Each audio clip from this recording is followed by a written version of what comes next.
నమస్తే, welcome to the leader.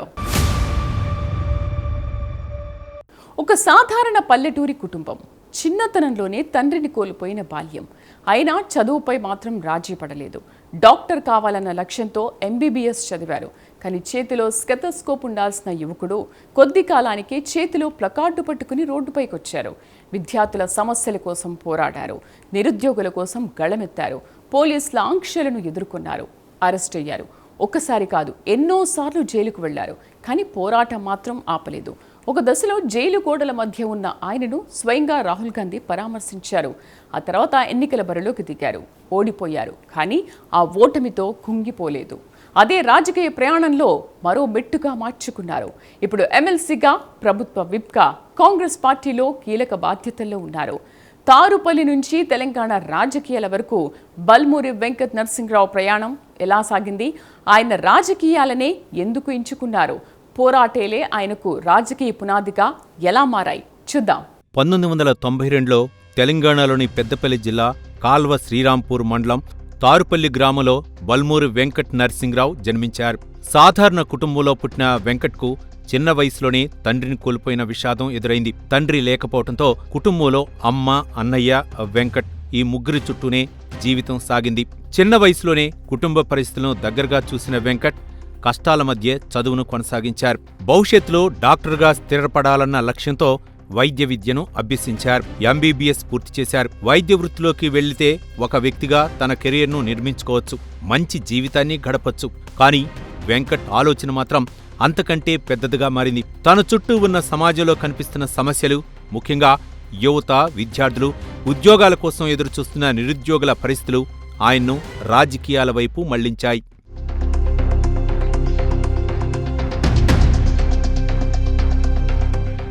విద్యార్థి దశలోనే రాజకీయాలపై ఆసక్తి పెంచుకున్న వెంకట్ సుమారు 2010-11 ఏడాదిలో కాంగ్రెస్ పార్టీ విద్యార్థి విభాగమైన ఎన్ఎస్యుఏలో కార్యకర్తగా తన రాజకీయ ప్రయాణాన్ని ప్రారంభించారు. ఒక కార్యకర్తగా మొదలైన అడుగు క్రమంగా జిల్లా స్థాయికి, అక్కడ్నుంచి రాష్ట్ర స్థాయికి వెళ్ళింది. విద్యార్థుల సమస్యలపై స్పందించటం, కళాశాలలో విద్యార్థులతో మమేకం కావటం, వారి సమస్యలను పార్టీ నాయకత్వం దృష్టికి తీసుకెళ్లటం, ఇలా క్రమంగా తనకంటూ ఒక ప్రత్యేక గుర్తింపు తెచ్చుకున్నారు. ఎన్ఎస్యుఐ తెలంగాణ రాష్ట్ర అధ్యక్షుడిగా బాధ్యతలు చేపట్టే స్థాయికి ఎదిగారు. ఆ సమయంలోనే తెలంగాణలో కాంగ్రెస్ ప్రతిపక్షంలో ఉంది. అంటే అధికారంలో ఉన్న ప్రభుత్వంపై ప్రశ్నలు వేయటం, విద్యార్థుల తరపున పోరాడటం, ప్రతి నిరసనకు పోలీసుల నుంచి వచ్చే ఆంక్షలను ఎదుర్కోవటం, ఇవన్నీ ఆయన రాజకీయ జీవితంలో సాధారణ విషయాలుగా మారిపోయాయి.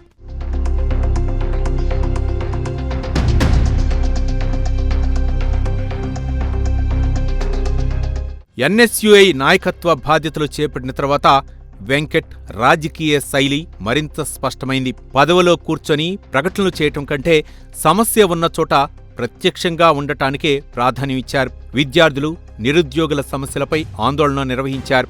ఉద్యోగ నోటిఫికేషన్ల విడుదల చేయాలని డిమాండ్ చేశారు. ఫీజు రియంబర్స్మెంట్ సమస్యలపై నిరసనలు చేపట్టారు. యువతకు సంబంధించిన అంశాలను రాజకీయ అజెండాగా మార్చే ప్రయత్నం చేశారు. ఈ పోరాటాలే ఆయనకు ఎన్ఎస్యుఐలో బలం ఇచ్చాయి. ప్రతిపక్షంలో ఉన్న సమయంలో 2 సార్లు అధ్యక్షుడిగా ఎన్నికై నాయకత్వాన్ని నిరూపించుకున్నారని ఆయన వర్గాలు చెబుతున్నాయి. అయితే అదే సమయంలో సొంత పార్టీలోనూ ఆయనకు వ్యతిరేకత లేకపోలేదు. కానీ ఆ వ్యతిరేకతను మాటలతో కాకుండా తన పనితీరుతో అధిగమించేందుకు ప్రయత్నించారు.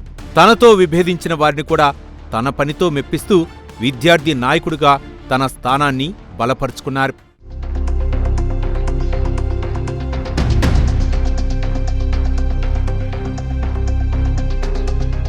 ఇలా తారుపల్లి గ్రామంలో మొదలైన జీవితం కుటుంబ కష్టాలను దాటి వైద్య విద్య వరకు చేరింది.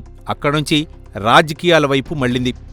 ఒక సాధారణ కార్యకర్తగా మొదలైన రాజకీయ ప్రయాణం తెలంగాణ ఎన్ఎస్యుఐ రాష్ట్ర అధ్యక్షుడి స్థాయికి తీసుకెళ్లింది.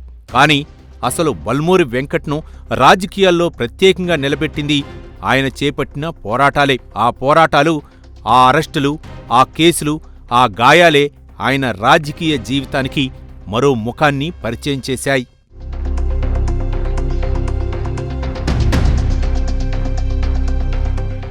విద్యార్థి దశలో రాజకీయాలకు అడుగుపెట్టిన బల్మూరి వెంకట్ పదవుల కోసం కాదు, పోరాటాల ద్వారా తనకంటూ ఓ గుర్తింపు తెచ్చుకున్నారు. విద్యార్థుల సమస్యలైనా, నిరుద్యోగుల ఇబ్బందులైనా, ప్రభుత్వ నిర్ణయాలపైన ప్రశ్నలైనా వెనక్కి తగ్గకుండా ఉద్యమించారు. ఆ పోరాటాల్లో ఎన్నోసార్లు అరెస్ట్ అయ్యారు, కేసులు ఎదుర్కొన్నారు. కొన్ని సందర్భాల్లో తీవ్రంగా గాయపడి ఆసుపత్రి పాలయ్యారు.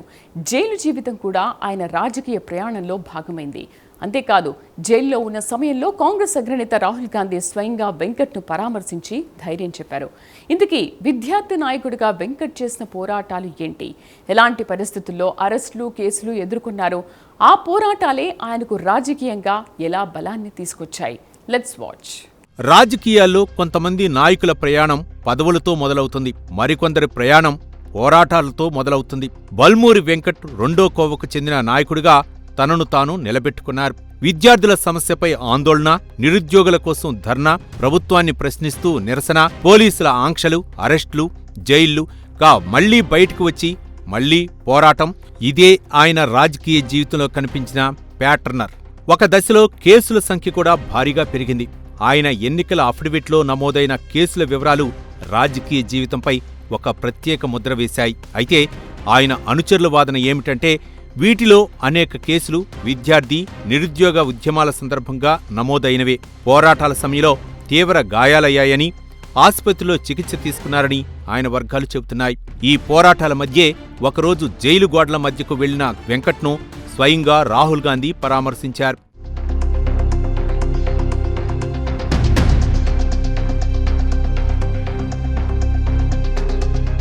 విద్యార్థుల సమస్యలపై వెంకట్ చేపట్టిన పోరాటాల్లో ఓయూ అంశం కూడా కీలకంగా నిలిచింది. 2022లో రాహుల్ గాంధీ ఉస్మానియా యూనివర్సిటీలో విద్యార్థులతో సమావేశం కావటానికి అనుమతి ఇవ్వలేదన్న అంశంపై ఎన్ఎస్యుఐ నిరసనకు దిగింది. ఆ ఆందోళన నేపథ్యంలో బల్మూరి వెంకట్తో పాటు పలువురు ఎన్ఎస్యుఐ కార్యకర్తలను పోలీసులు అరెస్టు చేశారు. వారిని చెంచలగూడ సెంట్రల్ జైలుకు తరలించారు. ఆ సమయంలోనే రాహుల్ గాంధీ జైలుకు వెళ్లి వెంకట్తో పాటు ఎన్ఎస్యుఐ కార్యకర్తలను కలిశారు.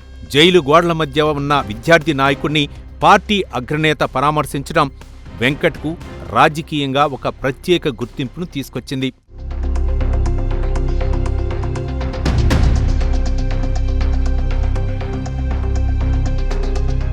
ఇక నిరుద్యోగుల సమస్యలపైన ఆయన తరచూ ఆందోళన నిర్వహించారు. ఉద్యోగ నోటిఫికేషన్లు ఇవ్వాలని, ఖాళీగా ఉన్న పోస్టులను భర్తీ చేయాలని, యువతకు ఉపాధి అవకాశాలు కల్పించాలని డిమాండ్ చేస్తూ నిరసనలకు దిగారు. 2023 ఫిబ్రవరిలో రాష్ట్ర శాసనసభ ముందు నిరుద్యోగ యువతతో కలిసి ధర్నా చేసిన సందర్భంలో ఆయన్ను పోలీసులు అదుపులోకి తీసుకున్నారని, ఆ అరెస్టుపై తెలంగాణ హైకోర్టులో కేసు కూడా నమోదైందని అప్పటి నివేదికలు వెల్లడించాయి. వెంకట్ రాజకీయ జీవితంలో కేసులు, అరెస్టులు మాత్రమే కాదు, శారీరకంగా ఎదుర్కొన్న ఇబ్బందులు కూడా ఉన్నాయి. ఉద్యమాల సమయంలో పోలీసుల దెబ్బలకు తీవ్రంగా గాయపడి ఆసుపత్రిలో చికిత్స పొందిన సందర్భాలు ఉన్నాయని ఆయన అనుచరులు చెబుతుంటారు. నెలల తరబడి చికిత్స తీసుకున్నా ఆ తర్వాత మళ్లీ ఉద్యమాల్లోకి వచ్చారని ఆయన సన్నిహితులు వివరిస్తారు. ఈ పోరాటాలే ఆయనకు ఒక ప్రత్యేకమైన ఇమేజ్ను తీసుకొచ్చాయి. పదవి కోసం వచ్చిన నాయకుడు కాదు, సమస్య కోసం పోరాడే నాయకుడు అనే భావన ఆయన అనుచరుల్లో ఏర్పడింది.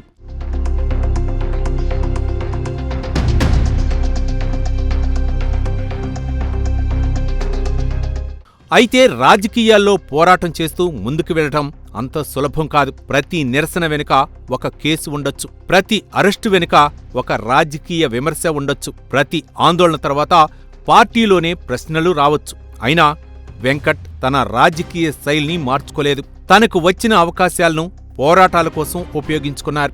యువత, విద్యార్థులు, నిరుద్యోగులు తన రాజకీయ బలమని భావించారు. అందుకే తనను కులం గురించి అడిగినప్పుడు నాది యువకులం అని చెప్పే స్థాయిలో తన రాజకీయ గుర్తింపును నిర్మించుకున్నారు. కుల రాజకీయాల మధ్య యువతనే తన కులంగా చెప్పడం ఆయన రాజకీయ భాషలో ఒక ప్రత్యేకమైన స్టేట్మెంట్గా మారింది. కానీ ఉద్యమాల్లో వచ్చిన గుర్తింపు ఎన్నికల రాజకీయాల్లో కూడా పనిచేస్తుందా? ప్రజలు తన పోరాటాన్ని ఓట్లుగా మార్చుతారా?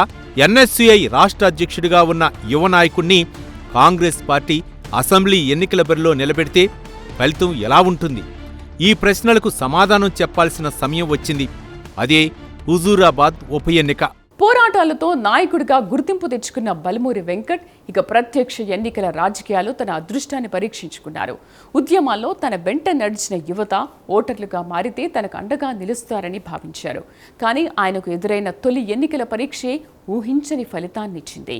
తెలంగాణ రాజకీయాల్లో హాట్ టాపిక్గా మారిన హుజూరాబాద్ బరిలోకి దిగిన వెంకట్ బలమైన ప్రత్యర్థి ఈటెల రాజేందర్తో తలపడ్డారు. అయితే ప్రజా తీర్పు ఆయనకు అనుకూలంగా రాలేదు. అసలు హుజూరాబాద్ బరిలో వెంకట్ పోటీ ఎలా సాగింది? ఆ ఓటమి ఆయన రాజకీయ ప్రయాణాన్ని ఎలాంటి మలుపు తిప్పింది? ఓడిపోయిన తర్వాత వెంకట్ ఏం చేశారు చూద్దాం. ఈటెల రాజేందర్ రాజీనామాతో హుజూరాబాద్ ఉప ఎన్నిక వచ్చింది. అప్పటికే ఆ నియోజకవర్గం తెలంగాణ రాజకీయాల్లో ప్రతిష్టాత్మకంగా మారింది. బీజేపీ నుంచి ఈటెల రాజేందర్, టీఆర్ఎస్ నుంచి గెల్లు శ్రీనివాస్ యాదవ్, కాంగ్రెస్ నుంచి బల్మూరి వెంకట్ ముగ్గురు అభ్యర్థుల మధ్య పోటీ జరిగింది. కాంగ్రెస్ పార్టీకి ఇది కీలకమైన ఎన్నిక. పార్టీకి బలమైన సీనియర్ నేతను కాకుండా ఎన్ఎస్యుఐ రాష్ట్ర అధ్యక్షుడిగా ఉన్న యువ నాయకుణ్ణి బరిలోకి దించడం అప్పట్లో చర్చనీయాంశమైంది. కానీ వెంకట్ మాత్రం వెనక్కి తగ్గలేదు. తనకు ఉన్న సమయం తక్కువైనా నియోజకవర్గంలో విస్తృతంగా ప్రచారం చేశారు. విద్యార్థి రాజకీయాల్లో తనకు ఉన్న అనుభవాన్ని ఎన్నికల ప్రచారంలో ఉపయోగించారు. యువతతో మాట్లాడారు. నిరుద్యోగ సమస్యను ప్రస్తావించారు. కాంగ్రెస్ అధికారంలోకి వస్తే యువతకు అవకాశాలు పెరుగుతాయని చెప్పారు. కానీ హుజూరాబాద్ ప్రజలు మాత్రం ఈటెల రాజేందర్కు మద్దతిచ్చారు. బల్మూరి వెంకట్ ఓటమి పాలయ్యారు. ఆయనకు 3014 ఓట్లు మాత్రమే వచ్చాయి. డిపాజిట్ కూడా కోల్పోయారు.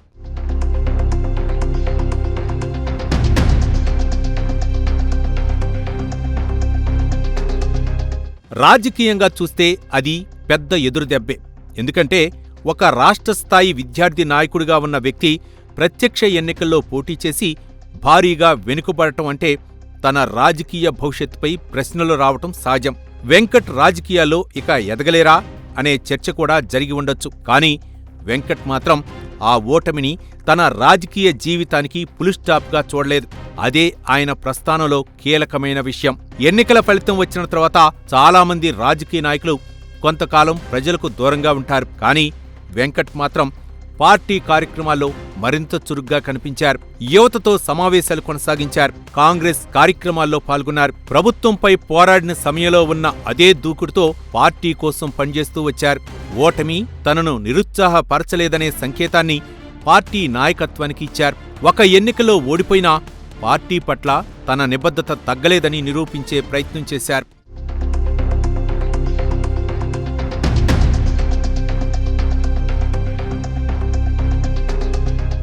ఇక్కడే బల్మూరి వెంకట్ కథలో ఒక ఆసక్తికరమైన అంశం కనిపిస్తోంది. ఎన్నిక గెలవకపోయినా రాజకీయంగా వెనక్కి వెళ్లలేదు. పదవి లేకపోయినా పార్టీ కార్యక్రమాలకు దూరం కాలేదు. ప్రత్యక్ష ఎన్నికల్లో ఓడిపోయినా ఉద్యమ రాజకీయాల్లో తన బలాన్ని కొనసాగించారు. యువతతో సంబంధాన్ని నిలబెట్టుకున్నారు. కాంగ్రెస్ పార్టీ అధికారంలోకి వస్తే తనకు కూడా కొత్త అవకాశం రావచ్చనే నమ్మకంతో పనిచేశారు. ఆ అవకాశం 2023 తర్వాత వచ్చింది. తెలంగాణలో కాంగ్రెస్ ప్రభుత్వం ఏర్పడింది. దశాబ్ద కాలం ప్రతిపక్షంలో పోరాడిన పార్టీ అధికారంలోకి వచ్చింది. ఇక వెంకట్ లాంటి ఉద్యమ నేపథ్యం ఉన్న యువ నాయకుడి ముందు కొత్త మార్గం తెరుచుకుంది. రోడ్డుపై పోరాటం నుంచి అధికార వ్యవస్థలో బాధ్యత వరకు వెళ్లే ప్రయాణం మొదలైంది. హుజూరాబాద్ ఓటమి బల్మూరి వెంకట్ రాజకీయ ప్రయాణానికి ముగింపు కాలేదు. గెలుపు దక్కకపోయినా పార్టీ కోసం ఆయన పోరాటం ఆపలేదు. మరింత పట్టుదలతో కాంగ్రెస్ కోసం పనిచేస్తూ వచ్చారు. అదే సమయంలో తెలంగాణలో రాజకీయ సమీకరణాలు మారాయి. 2023లో కాంగ్రెస్ అధికారంలోకి వచ్చింది. ఆ తర్వాత వెంకట్కు ఊహించని రాజకీయ అవకాశం వచ్చింది. రోడ్డుపై ఉద్యమాలు చేసిన యువ నాయకుడు ఇప్పుడు చట్టసభల్లో అడుగుపెట్టారు. ఎమ్మెల్సీగా ఎన్నికై ఆ తర్వాత ప్రభుత్వ విప్గా కీలక బాధ్యతలు చేపట్టారు. ఇంతకీ ఓటమి తర్వాత వెంకట్ రాజకీయంగా ఎలా ఎదిగారు? ఎమ్మెల్సీ పదవి ఎలా దక్కింది? ప్రభుత్వ విప్గా ఆయన ముందున్న బాధ్యతలేంటి చూద్దాం. ఓటమి తర్వాత కూడా పార్టీ కోసం పనిచేసిన నాయకుడికి అధికారంలోకి వచ్చిన కాంగ్రెస్ మరో అవకాశం ఇచ్చింది. ఈసారి ఎన్నికల బరిలో కాదు, శాసనమండలి దారిలో. ఒకప్పుడు జైలు గోడల మధ్య కనిపించిన ఎన్ఎస్యుఐ నాయకుడు ఇప్పుడు చట్టసభలో కూర్చునే స్థాయికి వచ్చారు. హుజూరాబాద్లో ప్రజల తీర్పు తనకు అనుకూలంగా రాకపోయినా పార్టీ నాయకత్వం తనపై పెట్టుకున్న నమ్మకాన్ని మాత్రం కోల్పోలేదు. 2024లో ఎమ్మెల్సీగా ఎన్నికవటం ఆ నమ్మకానికి ప్రతిఫలంగా నిలిచింది. 2023 డిసెంబర్లో తెలంగాణలో కాంగ్రెస్ ప్రభుత్వం ఏర్పడింది. ఆ తర్వాత 2024 జనవరిలో ఎమ్మెల్సీ ఎన్నికలకు ప్రక్రియ ప్రారంభమైంది. అధికారిక ఎన్నికల రికార్డుల ప్రకారం పాడి కౌశిక్ రెడ్డి రాజీనామాతో ఖాళీ అయిన ఎమ్మెల్సీ స్థానానికి బల్మూరి వెంకట్ కాంగ్రెస్ అభ్యర్థిగా నామినేషన్ దాఖలు చేశారు. ఈ ఎన్నిక ఎమ్మెల్యేల కోటాలో జరిగింది. ఇతర అభ్యర్థులు లేకపోవడంతో ఆయన ఏకగ్రీవంగా ఎన్నికయ్యారు.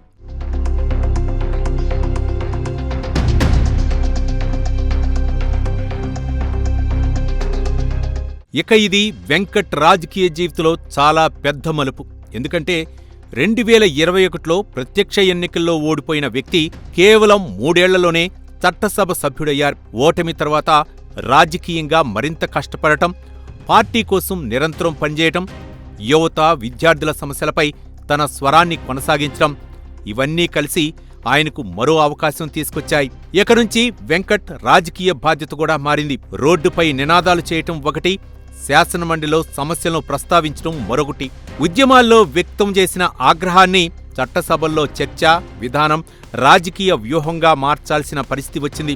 ఎమ్మెల్సీగా ఉన్న సమయంలో వెంకట్ కాంగ్రెస్ ప్రభుత్వానికి మద్దతుగా నిలిచే యువ నాయకుడిగా తన పాత్రను విస్తరించారు. ప్రతిపక్షాల విమర్శలకు స్పందించడం, ప్రభుత్వ నిర్ణయాలను సమర్థించడం, యువత విద్యార్థుల సమస్యలను ప్రస్తావించడం, ఇలా చట్టసభ వెలుపల కూడా రాజకీయంగా చురుగ్గా ఉన్నారు. 2025లో ఏఐసీసీ తెలంగాణ పీసీసీ కార్యవర్గాన్ని పునర్వ్యవస్థీకరించినప్పుడు బల్మూరి వెంకట్ను టీపీసీసీ వైస్ ప్రెసిడెంట్గా నియమించారు.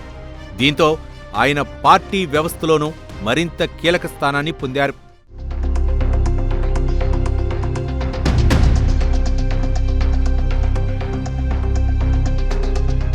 ఇక పార్టీ పదవి మాత్రమే కాదు, ప్రభుత్వ పక్షంలోనూ వెంకట్కు కీలక బాధ్యత వచ్చింది. 2026 మార్చి 18 నుంచి తెలంగాణ శాసనమండలిలో ప్రభుత్వ విప్పుగా బల్మూరి వెంకట్ నియమితులయ్యారు. మండల్లో ప్రభుత్వ పక్ష సభ్యుల సమన్వయం, శాసన వ్యవహారాల్లో పార్టీ వైఖరిని ముందుకు తీసుకెళ్లటం వంటి బాధ్యతలు ఆయనపై పడ్డాయి. అధికారికంగా 2 ఎమ్మెల్సీలు, కౌన్సిల్ ప్రభుత్వ విప్పులుగా నియమించిన వారిలో వెంకట్ కూడా ఉన్నారు. ఇక్కడే ఆయన రాజకీయ ప్రయాణంలోని మరో విరుద్ధమైన దృశ్యం కనిపిస్తుంది. ఒకప్పుడు ప్రభుత్వాన్ని ప్రశ్నిస్తూ రోడ్డుపై నిలబడిన యువ నాయకుడు ఇప్పుడు ప్రభుత్వ పక్షంలో చట్టసభ వ్యవహారాలను సమన్వయం చేసే స్థాయికి చేరారు. ఒకప్పుడు పోలీసుల ఆంక్షలు ఎదుర్కొన్న నాయకుడు ఇప్పుడు అధికార వ్యవస్థలో అధికారిక హోదాలో ఉన్నారు. ఒకప్పుడు కేసులతో జైలుకు వెళ్లిన నాయకుడు ఇప్పుడు శాసనమండలిలో ప్రభుత్వ విప్పుగా ఉన్నారు. రాజకీయాల్లో పరిస్థితులు ఎలా మారతాయో చెప్పడానికి వెంకట్ ప్రయాణమే ఒక ఉదాహరణ. పోరాటాలతో మొదలైన ప్రస్థానం ఓటమిని దాటుకుని పదవుల వరకు చేరింది. విద్యార్థి నాయకుడిగా మొదలైన బల్మూరి వెంకట్ ప్రయాణం ఎమ్మెల్సీగా, ప్రభుత్వ విప్గా కీలక బాధ్యతలు చేపట్టే స్థాయికి చేరుకుంది. ఒకప్పుడు ప్రభుత్వాన్ని ప్రశ్నించిన యువ నాయకుడే ఇప్పుడు ప్రభుత్వ పక్షంలో బాధ్యతలు నిర్వహిస్తున్నారు. యువత, విద్యార్థులు, నిరుద్యోగుల సమస్యలపై గళమెత్తిన వెంకట్ అధికారంలో ఉన్నప్పుడు అదే సమస్యలకు ఎలాంటి పరిష్కార మార్గాలు చూపిస్తారు? పార్టీలో ఆయన భవిష్యత్ పాత్ర ఏంటి? ఇక ముందు ఆయన రాజకీయ ప్రయాణం ఇటువైపు సాగనుంది. పోరాటాల నుంచి పదవుల వరకు సాగిన బల్మూరి వెంకట్ ప్రస్థానంలో ఇప్పుడు ఆయన ముందున్న సవాళ్లు, భవిష్యత్ లక్ష్యాలేంటి? Let's watch.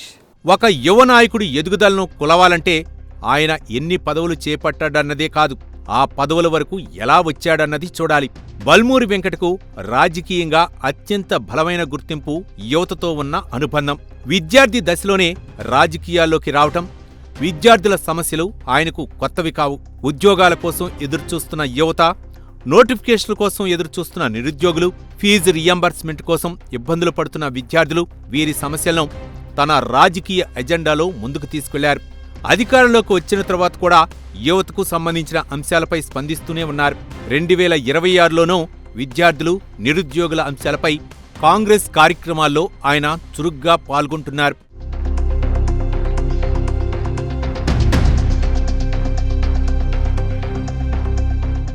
అయితే ఉద్యమ నాయకుడి నుంచి ప్రభుత్వ విప్పుగా మారిన తర్వాత వెంకట్ ముందున్న సవాళ్లు కూడా మారిపోయాయి. గతంలో సమస్యను బయటకు తీసుకురావటం ఆయన బాధ్యత. ఇప్పుడు అదే సమస్యపై ప్రభుత్వం తీసుకుంటున్న నిర్ణయాన్ని ప్రజలకు వివరించడం కూడా ఆయన బాధ్యత.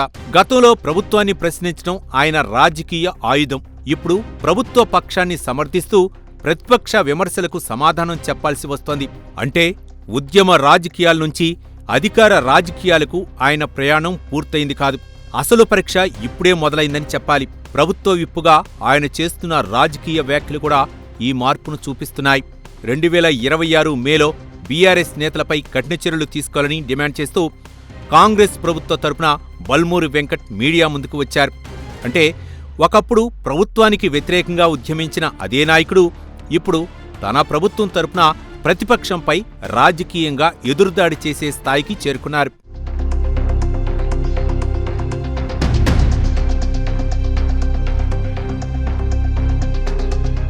అయితే వెంకట్ రాజకీయ భవిష్యత్తుపై ఆసక్తి మాత్రం ఇక్కడితో ఆగదు. ఆయన ప్రత్యక్ష ఎన్నికల రాజకీయాల్లోకి మళ్లీ ఎప్పుడు వస్తారు? ఎమ్మెల్సీ పదవి తర్వాత ఎమ్మెల్యేగా పోటీ చేస్తారా? హుజూరాబాద్ ఓటమి తర్వాత మరోసారి అసెంబ్లీ ఎన్నికల బరిలోకి దిగుతారా? కాంగ్రెస్లో యువ నాయకత్వానికి మరింత ప్రాధాన్యత వస్తే వెంకట్ ఎలాంటి పాత్ర పోషిస్తారు? ఇవన్నీ ఇప్పుడే ఖచ్చితంగా చెప్పలేం. కానీ ఇప్పటివరకు ఆయన ప్రయాణం చూస్తే అవకాశాల కోసం ఎదురుచూసే నాయకుడి కంటే అవకాశం వచ్చినప్పుడు తనను తాను నిరూపించుకునే నాయకుడిగా కనిపిస్తారు. బల్మూరి వెంకట్ రాజకీయ ప్రస్థానంలో హుజూరాబాద్ ఓటమి ఒక ముఖ్యమైన అధ్యాయం. ఎందుకంటే అక్కడ ప్రజలు ఆయన్ను గెలిపించలేదు. కానీ ఆ ఓటమి తర్వాత ఆయన రాజకీయంగా మరింత బలపడే ప్రయత్నం చేశారు. అదే సమయంలో ఎన్ఎస్యుఏలో కాంగ్రెస్లో తనకున్న నెట్వర్క్ను కొనసాగించారు. పార్టీ నాయకత్వం నమ్మే స్థాయిలో పనిచేశారు. చివరకు ఎమ్మెల్సీగా చట్టసభలో అడుగుపెట్టారు.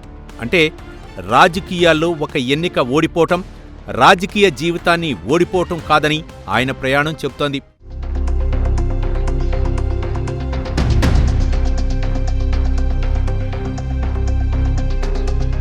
తారుపల్లి నుంచి హైదరాబాద్ వరకు, కుటుంబ కష్టాల నుంచి వైద్య విద్య వరకు, ఎంబీబీఎస్ నుంచి ఎన్ఎస్సీఐ వరకు, కార్యకర్త నుంచి రాష్ట్ర అధ్యక్షుడి వరకు, పోరాటాల నుంచి జైలు వరకు, కేసుల నుంచి రాజకీయ గుర్తింపు వరకు, హుజూరాబాద్ ఓటమి నుంచి ఎమ్మెల్సీ వరకు, ఎమ్మెల్సీ నుంచి టీపీసీసీ వైస్ ప్రెసిడెంట్ వరకు, అక్కడ్నుంచి ప్రభుత్వ విప్ వరకు బల్మూరి వెంకట్ ప్రయాణం ఎన్నో మలుపులతో సాగింది. అయితే ఈ ప్రయాణాన్ని ఒక్క మాటలో చెప్పాలంటే పోరాటం నుంచి పదవి వరకు అని చెప్పొచ్చు. కానీ పదవి వచ్చిన తర్వాత పోరాటం ముగియదు, బాధ్యత రూపం మారుతుంది. అదే ఇప్పుడు వెంకట్ ముందున్న సవాల్. యువత కోసం పోరాడిన నాయకుడు ఇప్పుడు యువతకు ఇచ్చిన హామీలను అధికార వ్యవస్థ ద్వారా ఎంతవరకు అమలు చేయగలుగుతారు? ఉద్యమాల్లో సంపాదించిన నమ్మకాన్ని అధికారంలో ఉన్నప్పుడు ఎంతవరకు నిలబెట్టుకుంటారు? కాంగ్రెస్లో యువ నాయకుడిగా మొదలైన ఈ ప్రయాణం భవిష్యత్తులో రాష్ట్ర స్థాయి రాజకీయాల్లో ఏ స్థాయికి చేరుతుంది? ఈ ప్రశ్నలకు సమాధానాలు కాలమే చెప్పాలి. తారుపల్లి యువకుడు డాక్టర్ కావాల్సిన దారిని వదిలి ప్రజా రాజకీయాలకు వచ్చి కేసులు, అరెస్టులు, గాయాలు, ఓటములను ఎదుర్కొని చివరకు చట్టసభల్లో ప్రభుత్వ విప్గా నిలిచారు. రాజకీయాల్లో గెలుపు ఒక్కరోజులో రాదు, ఓటమి ఒక్కరోజుతో ముగియదు. నిరంతరం పనిచేస్తే అదే ఓటమి మరో విజయానికి మెట్టవుతుంది. బల్మూరి వెంకట్ ప్రస్థానం చెబుతున్న సందేశం కూడా అదే. తన రాజకీయ గుర్తింపుని చెప్పేటప్పుడు ఆయన తరచూ ఉపయోగించే మాట నాది యువకులం. ఆ మాటలోనే ఆయన రాజకీయ లక్ష్యం కనిపిస్తుంది. ఆ మాటలోనే ఆయన బలం కనిపిస్తుంది. ఆ మాటలోనే బల్మూరి వెంకట్ రాజకీయ ప్రస్థానం కూడా కనిపిస్తుంది. ఇది ఈ వారం ద లీడర్. నెక్స్ట్ ఎపిసోడ్లో మరో కీలకమైన నేత గురించి మళ్ళీ కలుద్దాం. నమస్తే.